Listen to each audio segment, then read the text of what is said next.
بسم اللہ الرحمن الرحیم۔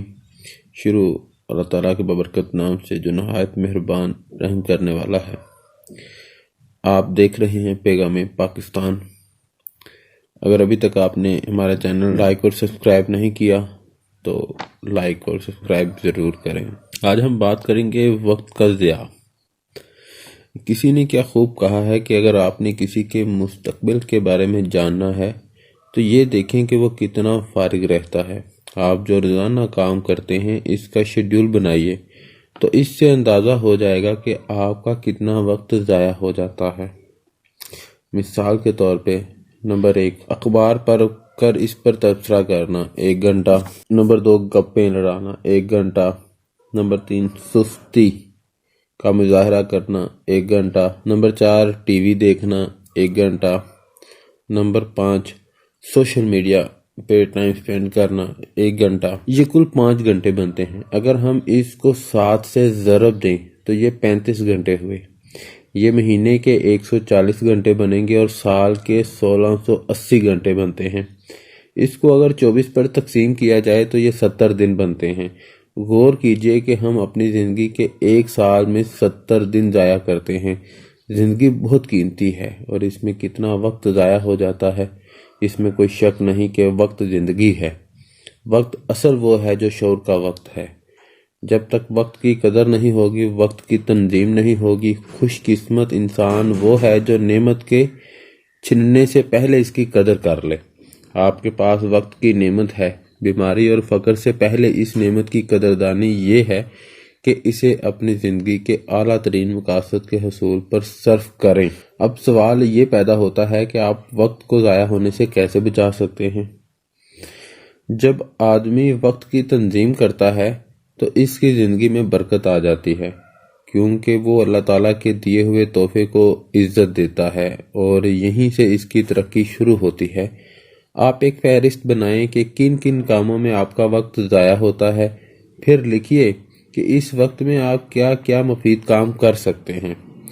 سب سے پہلے تو یہ کہ آپ اپنے ایک چھوٹے سیکنڈ کی قدر کرنا شروع کریں۔ جب وہ ضائع ہو تو آپ کو اس کا احساس ہو کہ میرا یہ سیکنڈ ضائع ہوا ہے، میں نے اسے ضائع ہونے سے بچانا ہے۔ تو چلیں ہم بات کرتے ہیں کہ ہم وقت کو کس طرح سے ضائع ہونے سے بچا سکتے ہیں۔ نمبر 1، اللہ تعالیٰ کا ذکر کثرت سے کریں۔ نمبر 2، اچھی کتابوں کا مطالعہ، خاص کر اگر آپ اپنی نوکری میں ترقی کے لیے پڑھ رہے ہیں تو وہ کتابیں ضرور پڑھیں۔ نمبر 3، کوئی ایسا کام جس میں معاوضہ نہ ہو، رضاکارانہ طور پہ ہو، وہ آپ لازمی کریں۔ نمبر 4، اگر سمارٹ موبائل ہے تو اس میں ڈکشنری ڈاؤن لوڈ کر کے الفاظ کے معنی سیکھنا۔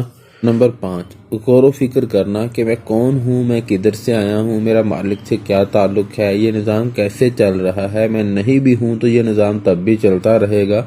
غور و فکر عبادت کے برابر ہے۔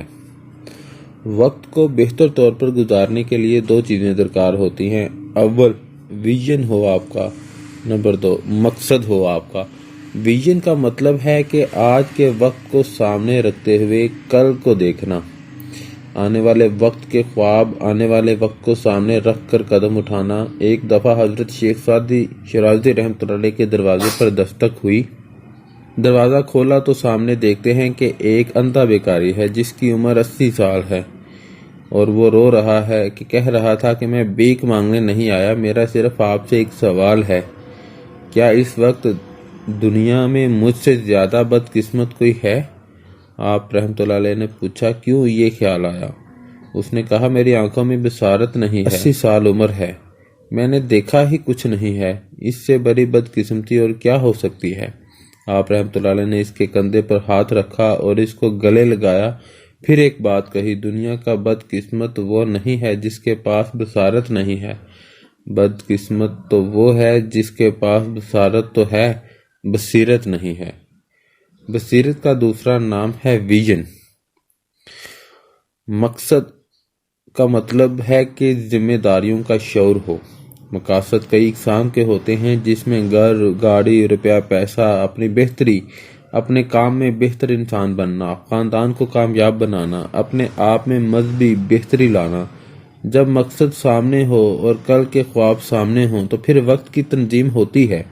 وقت ضائع کرنا ایک عادت ہے۔ عادت اگر اپنائی ہو تو اس کو چھوڑا بھی جا سکتا ہے۔ وقت کو استعمال میں لانا بھی عبادت ہے۔ بھارت کے سابق صدر ابوالکلام کہتے ہیں، دنیا کا کوئی انسان اپنے مستقبل کو نہیں بدل سکتا، لیکن اپنی عادتوں کو بدل سکتا ہے، اور عادتیں اس کے مستقبل کو خود بدل دیتی ہیں۔ 5 عادتیں آپ کو وقت کے بہتر استعمال میں معاون ثابت ہوں گی۔ نمبر 1، آنے والے دن کی پہلے دن سے تیاری کیجیے۔ آنے والے دن کی پہلے سے تیاری کیجیے۔ آنے والے دن کے کاموں کو ایک کاغذ پر لکھ لیجیے۔ اگر آپ یہ کر لیتے ہیں تو آپ کو کام کم لگے گا، اس سے آپ کو تھکاوٹ بھی کم ہوگی۔ نمبر 3، اپنی زندگی کے اور روزانہ کے مقاصد کی فہرست بنائیے جو ہر وقت آپ کے سامنے ہو، کسی بھی کام کو نہ لٹکائیے۔ اپنی زندگی میں وقت کی قدر اور وقت کے حوالے سے گاہے گاہے سوچا کیجیے۔ کمال یہ ہے کہ آپ کی وجہ سے کوئی نہ کوئی تبدیلی ضرور آئے، تاکہ آپ کے جانے کے بعد آپ کی نسلیں آپ کی مثالیں دیں۔ شکریہ۔ اللہ حافظ۔